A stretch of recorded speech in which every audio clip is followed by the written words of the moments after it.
नमस्कार, मी पंजाब डक। आज आहे 11 नोव्हेंबर 2025।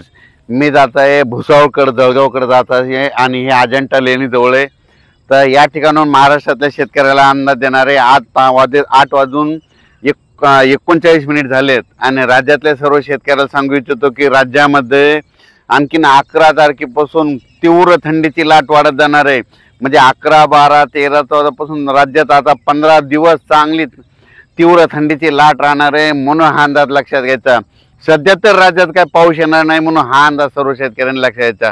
राज्यात सांगायचं झालं तर पूर्व विदर्भ, पश्चिम विदर्भ, दक्षिण महाराष्ट्र, उत्तर महाराष्ट्र, कोकणपट्टी, खानदेश, मराठवाडा सगळीकडे म्हणजे असे 15 दिवस तीव्र थंडीची लाट राहणार आहे, म्हणून हा अंदाज सर्व शेतकऱ्यांनी लक्षात घ्यायचा।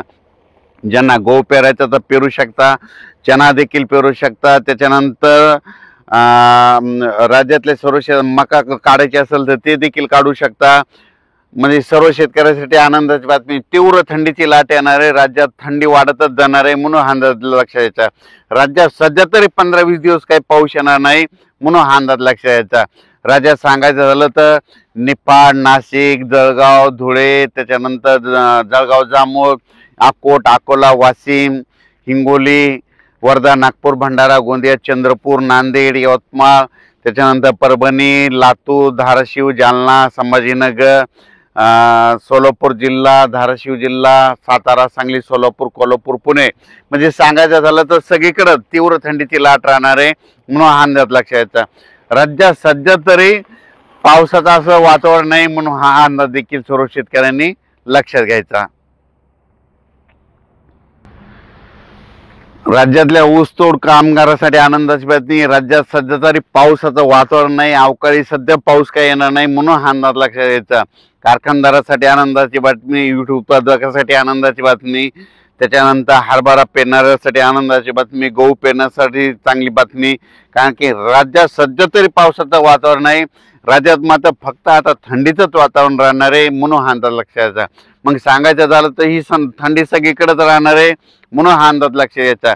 जितकी थंडी जास्त येईल तितकं गहू पेरणीसाठी पोषक वातावरण, जितकी थंडी जास्त हरभरा पेरणीसाठी पोषक वातावरण असं, म्हणून हा अंदाज लक्षात घ्यायचा। राज्यात म्हणजे सांगायचं झालं तर ही म्हणजे जास्त थंडी उत्तरेकडून वारे येत असल्यामुळं राज्यात आणखीन आता 13, 14, 15च्या दरम्यान दिवसा देखील असं थंड वाटेल, म्हणजे इतका अशी थंडी जाणवणार आहे, म्हणून हा अंदाज लक्षात घ्यायचा। ज्यांना हरभरा पेरायचंय तर त्यांना एक सांगू इच्छितो की तुम्ही हरभरा पेरल्याच्या नंतर काय करा की त्याच्यावर पेरल्याच्या नंतर रोटायटर करा। नसं काय होतंय, हरभरा पेरल्याच्या नंतर तिसऱ्या दिवशी डुकरं म्हणजे हे डुकरं काय करतात, ते हरभरा उकरून खातात। रोटायटर केलं तर तुमचं 2 दिवस हरभरा लवकर बी निघतं आणि त्याच्यानंतर तुमचं डुक्कर देखील उकरणार नाही, म्हणून हे लक्षात घ्यायचं। म्हणजे कारण की हे सगळ्यात महत्त्वाचं हे नसं काय होतंय, तुम्ही हरभरा पेरल्याच्या नंतर ते आपल्या डुकराचा खूप त्रास आहे शेतकऱ्याला, म्हणून हे सगळ्यांनी लक्षात घ्यायचं। हरभरा पेरणीसाठी पोषक वातावरण, गहू पेरणीसाठी पोषक वातावरण। धन्यवाद।